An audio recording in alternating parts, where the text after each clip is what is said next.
Good afternoon students.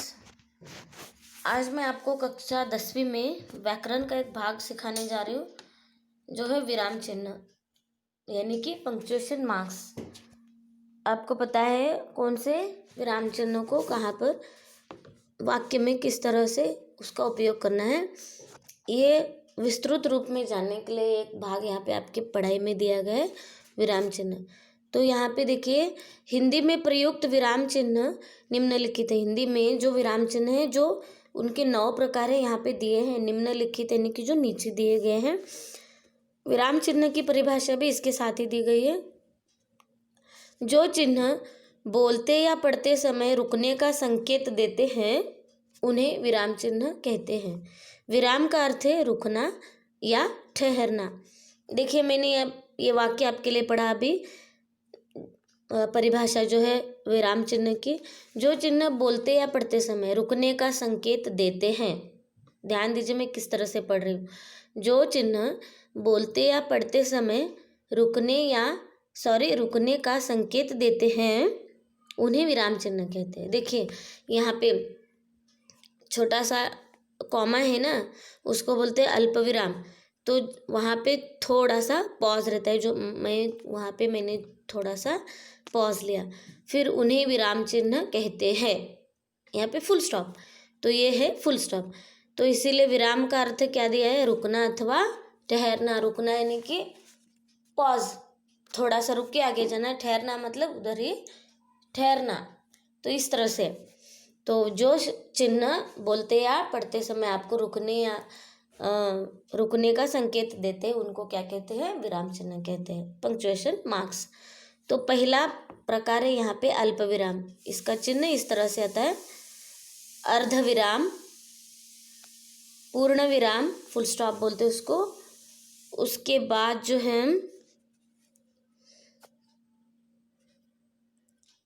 प्रश्न चिन्ह, question marks, विस्मय आदि बोधक अथवा भाव सूचक, उसको बोलते हैं एक्सक्लेमेशन बोलते हो गया आप, एक्सक्लेमेटरी मार्क। फिर योजक चिन्ह, डैश, हाइपन जो बोलते हैं ना।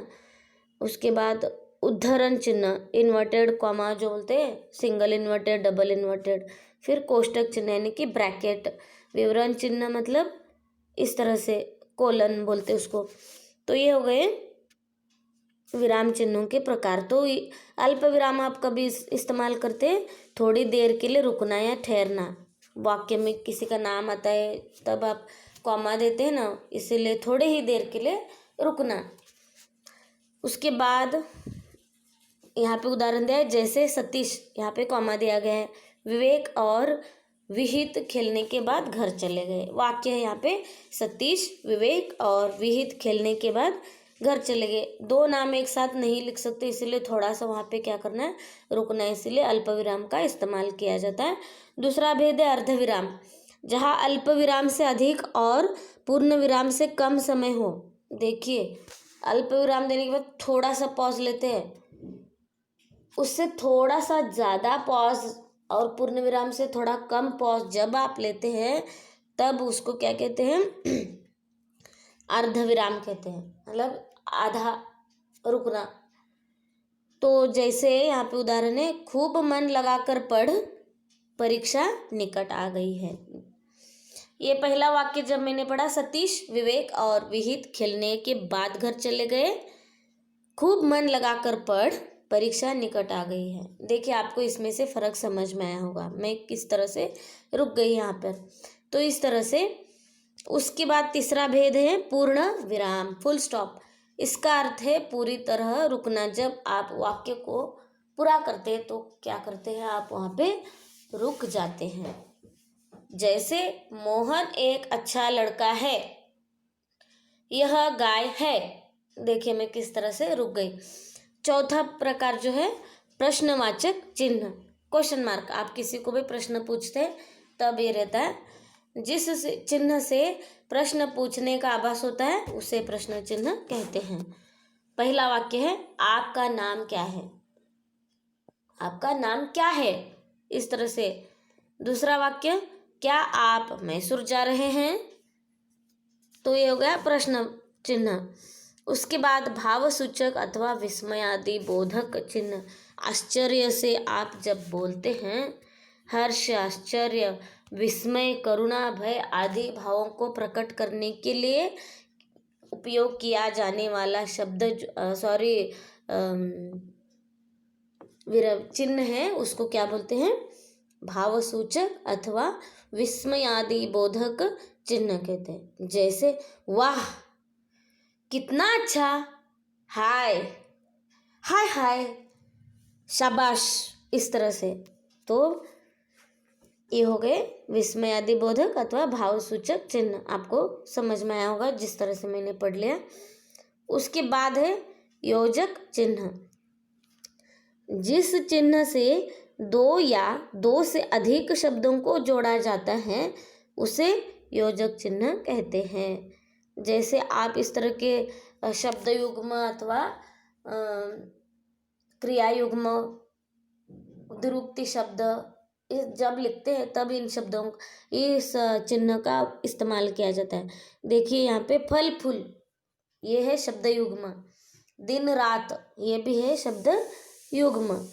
द्विरूपति शब्द मतलब एक ही शब्द दो बार इस्तेमाल करते हैं ना, घर घर वगैरह, और रो रोना, रो रो के ऐसे बोलते, तब इन चिन्हों का इस्तेमाल किया जाता है दो शब्दों को एक साथ जोड़ने के लिए। तो ये हो गया योजक चिन्ह। इसके बाद है इसका सातवां भेद उद्धरण चिन्ह, मतलब इन्वर्टेड कॉमा जो बोलते हैं, single inverted, double inverted comma यहाँ पे दिए, देखो ये है पहला डबल इन्वर्टेड, दूसरा जो है सिंगल इन्वर्टेड कॉमा। जिस चिन्ह के द्वारा किसी के कथन को जो का त्यों बताया जाता है उसे उद्धरण चिन्ह कहते हैं। जैसे आप लिखते हैं ना, कोई भी एक व्यक्ति आपके सामने बात करता है तो वो बात जैसी कि वैसी ही, जिस व्यक्ति ने की जो के त्यों, मतलब उस व्यक्ति ने जिस तरह से बात की उसी तरह से आप जब वही बात दूसरों के सामने रखते हैं या फिर लिखते हैं तब इन चिन्हों का क्या हो जाता है?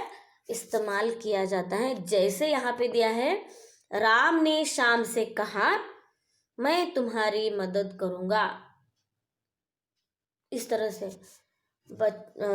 गुरुजी ने कहा कि वे कल अगला पाठ पढ़ाएंगे, इस तरह से। तो यहाँ पे देखिए, राम ने श्याम से कहा, राम ने श्याम से कहा है, और ये राम दूसरे व्यक्ति को जाकर ये बात बता रहा है कि राम ने श्याम से क्या कहा है कि श्याम राम की मदद करेगा। हाँ, कंफ्यूज मत होना आप। यहाँ पर राम ने श्याम से कहा मैं तुम्हारी मदद करूंगा, इस तरह से। आठवां चिन्ह यहाँ पे है कोष्टक चिन्ह, यानी कि ब्रैकेट। आपको तो पता है। किसी शब्द या वाक्यांश का अर्थ स्पष्ट करने या उसकी व्याख्या के लिए उसे कोष्टक के भीतर रखा जाता है। जैसे राम के अनन्य भक्त हनुमान, राम के अनन्य भक्त बोले तो भी हनुमान है, और हनुमान बोले तो राम के अनन्य भक्त। इस तरह से जब लिखना है एक व्यक्ति का अगर दूसरा नाम और एक लिखते हैं तो उसको ब्रैकेट में लिखते हैं, या फिर कोई भी वस्तु को और एक नाम से बोलते तो वो तभी भी क्या करते हैं आप? ब्रैकेट में, यानी कि कोष्टक में लिखते हैं। तो यहाँ पे वाक्य दिया है, राम के अनन्य भक्त हनुमान ने चुनौती स्वीकार की। राम के अनन्य भक्त ने चुनौती स्वीकार की ऐसे भी लिख सकते हैं, लेकिन आपको यहाँ पे हनुमान भी लिखना है, इसलिए ये क्या हो गया? कोष्टक में आपने लिखा है, इस तरह से। उसके बाद आता है विवरण चिन्ह। किसी बात का उत्तर, विवरण, विश्लेषण या फिर एक्सप्लेनेशन लिखने के लिए उदाहरण अगली पंक्ति में देना हो तो विवरण चिन्ह का प्रयोग किया जाता है। हेडिंग जब लिखते हैं तभी भी क्या करते हैं आप? इन चिन्हों का उपयोग करते हैं, तो उसको बोलते हैं विवरण चिन्ह। तो इस तरह से आपको मैंने योजक चिन्ह नहीं बताया, वो फिर से बताऊंगी अभी। जैसे यहाँ पे संज्ञा के भेद, व्यक्तिवाचक, जातिवाचक, भाववाचक आदि। आप जब लिखते संज्ञा के भेद कुछ इस प्रकार है, ये लिखने के लिए संज्ञा के भेद लिखना है, यहाँ पे कोलन देना है, फिर आगे उसके भेद लिखने हैं, व्यक्तिवाचक, जातिवाचक, भाववाचक, समूहवाचक, जो भी है। तो ये विश्लेषण यहाँ पे दिया है आपने, इसीलिए क्या किया है? ये चिन्ह का उपयोग किया है उसको ही बोलते हैं विवरण। विवरण यानी कि एक्सप्लेनेशन। तो यहाँ पे मैंने एक छूट गया था एक भाग, योजक चिन्ह, एक भेद। जिस चिन्ह से दो या दो से अधिक नहीं बताया, सॉरी मैं थोड़ा कंफ्यूज हो गई। तो यहाँ पे इस तरह से आप हाइपन वगैरह भी बोलते हैं उसको, डैश हाइपन बोलते हैं। तो इस तरह से योजक चिन्ह आप मैथ्स में इसका ज़्यादा इस्तेमाल करते हैं। तो ये हो गया विराम चिन्ह के बारे में। अगर आपको इसमें कोई शंका है तो आप मुझे इस नंबर पे कॉल कर सकते हैं या फिर जीमेल कर सकते हैं। वीडियो देखने के लिए धन्यवाद।